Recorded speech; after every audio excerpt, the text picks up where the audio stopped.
আসসালামু আলাইকুম। সবাই কেমন আছেন? আলহামদুলিল্লাহ আমরা ভালো আছি। ময়মনসিংহ আসার পর কিছুদিন অলসতায় কাটিয়েছি। তারপর ঈদের আগে আমি কিন্তু মোটামুটি ভালোই প্রিপারেশন নেওয়া শুরু করেছিলাম। কিন্তু এর মাঝে আমি অসুস্থ হয়ে পড়ি। তারপর আমার ছেলে অসুস্থ হয়ে যায়। তো এবারে ঈদটাও আমাদের তেমন ভালো কাটেনি। তো সবকিছু মিলিয়ে আসলে প্রিপারেশনটা তেমন কিছুই নিতে পারছি না। আবার এর মাঝখানে নতুন সিলেবাসের মানে প্রকাশ হয়েছে। তো নতুন সিলেবাস তো আমি একদম ধরতেই পারছিলাম না। আমি আসলে গাইড বই এবং মেইন বই দুটো মিলিয়ে পড়তে চেয়েছিলাম। তো নতুন সিলেবাস কি বুঝতে পারছিলাম না। তো বিভিন্ন ইউটিউব ঘাটাঘাটি করার পর আসলে একটা চ্যানেলে দেখলাম যে খুব ভালো করে বুঝিয়ে দিয়েছেন। তো চিন্তা করলাম যেহেতু এখন নতুন সিলেবাসের কোনো বই বের হয়নি, তো নবম দশম তারপর ইন্টারমিডিয়েট ফার্স্ট ইয়ার সেকেন্ড ইয়ারের বইগুলো কিনে আমি আপাতত পড়াশোনা শুরু করি। মন ভালো ছিল না, শরীরও ভালো ছিল না, কোথাও ঘুরতেও যাইনি, কিন্তু মেহেদি লাগাতে কিন্তু ভুলিনি। ঈদের অনেক দিন পরে ঈদের শুভেচ্ছা জানাচ্ছি আপনাদেরকে। তো ঈদের অনেক অনেক শুভেচ্ছা আপনাদের সবাইকে। আমার কাজিনের বিয়ে প্রোগ্রাম শেষ করে একটু অলসই দিন কাটাচ্ছিলাম শুয়ে বসে। তো চিন্তা করলাম এখন আর শুয়ে বসে দিন কাটালে চলবে না। আর যে পরিমাণে গরম পড়েছে আসলে খুবই অশান্তি লাগছিল, তার মাঝখানে একটু বাতাসের প্রশান্তি। পরীক্ষা যেহেতু দিতেই হবে তো পড়াশোনাও করতে হবে।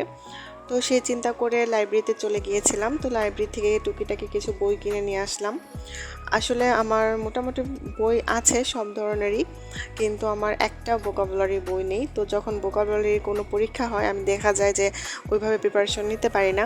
তো আমি একটা মানে আলাদা করে ভোকাবুলারি বই কিনে নিলাম। এর থেকেও ভালো অনেক বই ছিল, কিন্তু আজকে কেন জানি লাইব্রেরিতে কোনো বই পাচ্ছিলাম না। নিবন্ধনের জন্য আমি আপাতত ইন্টারের ফার্স্ট ইয়ার সেকেন্ড ইয়ারের বই জীববিজ্ঞান বইটা পড়ব, নবম দশমের বইটা পড়ব, আর প্রাণী এবং উদ্ভিদবিদ্যার আলাদা আলাদা স্কুলের বইগুলো পড়ব। তো এগুলো থেকে আসলে আমি প্রশ্নের উত্তরগুলো বা প্রশ্নগুলো টপিকগুলো বের করে করে আমি নোট করব। আর যেহেতু আমি 2-3টা বই একসাথে মিলিয়ে পড়বো, তো আমি চাচ্ছিলাম একটা খাতায় সুন্দর করে নোট করে রেখে যাব, যেন পরবর্তীতে পরীক্ষার আগে আমি সুন্দর করে রিভিশন দিতে পারি। তো এজন্য আমি এই খাতাটা কিনেছি। প্রস্তুতিটা আসলে ভালোভাবে নিতে চাচ্ছি, তো দেখা যাক এর মাঝখানে যদি কোনো বাধা বিপত্তি না আসে, আল্লাহ যদি সহায় থাকে তাহলে ভালো একটা প্রিপারেশন নিতে পারবো। আমি চেষ্টা করব ছোট ছোট ভিডিও হলেও আপনাদের সাথে শেয়ার করার, যে আমি কীভাবে আসলে নিবন্ধন প্রিপারেশনটা নিচ্ছি। তো এর মাঝে যদি নতুন সিলেবাসের বইটা বের হয়ে যায় তাহলে আমাদের সবার জন্যই ভালো ভালো একটা প্রিপারেশন নেওয়া যাবে। ভিডিওটা এডিট করছিলাম আর মনে মনে চিন্তা করছিলাম আসলে এখনও তো প্রিলির রেজাল্ট দেয়নি, আদৌ কি আমি প্রিলিতে পাশ করব কি না। মিলিয়েছি তো 40-এর উপরে হয়েছে, কিন্তু কেন জানি এখন একটু ভয় ভয় কাজ করছে। তো আপনাদের সবার সুস্বাস্থ্য কামনা করে আজকে আমি এখান থেকেই বিদায় জানাচ্ছি। সবার জন্য অসংখ্য ভালোবাসা এবং দোয়া রইল। আপনারাও আমার জন্য অনেক অনেক অনেক দোয়া করবেন। আসসালামু আলাইকুম, আল্লাহ হাফেজ।